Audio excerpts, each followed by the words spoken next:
अस्सलाम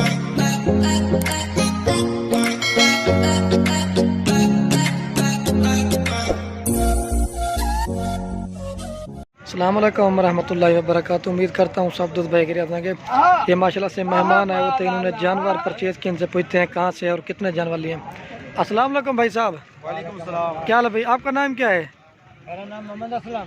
और आपका भाई? अब्दुर्रहमान मदनी। अब्दुर्रहमान भाई कहाँ से आए हो? हम लाला मूसा शहर से आए हैं। लाला मतलब पूरा एड्रेस बता दो जगह का, जो फार्म हो आपका। मोहल्ला शादबाग से आए हैं। यहाँ पर कोई मसला तो नहीं है? किसी किस्म का कोई मसला। ये माशाल्लाह से कितने जानवर लिए हैं? ये हमने अल्हम्दुलिल्लाह 11 जानवर लिए हैं। आज कौन सा दिन है?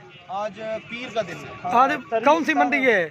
जी, आज कौन सी मंडी का विजिट कर रहे हैं आप? आज मोहम्मदपुर मंडी का विजिट। आपको जानवर कैसे लेके दिए? महंगे दिए सही लेके दिए हैं? माशाल्लाह बहुत ही मुनासिब रेट पर और बहुत ही कंप्रोमाइज करके लिए। हाँ माशाल्लाह, तो ये खुद है वो तो इस तरह की चीज़ें लिए माशाल्लाह। अगर कोई भी फार्म का विजिट करना चाहे मंडी पे आए, ये हर सोमवार के दिन मंडी लगती है मोहम्मदपुर में। ये माशाल्लाह से मेहमानों ने जानवर सेल किया, अगर कोई भी आना चाहता है इंशाल्लाह से वो भी आ सकता है। भाई साहब कितने जानवर लिए आपने? 10 लिए हैं ना। बकरे हैं पट्ठे हैं? 8 पट्ठे हैं और 2 बकरे हैं। जी ये माशाल्लाह से 8 पट्ठे हैं और 2 बकरे लिए। हम अगर कोई भी आना चाहता है इंशाल्लाह से आ सकता है। ये माशाल्लाह से जानवर लिए हैं भाई ने।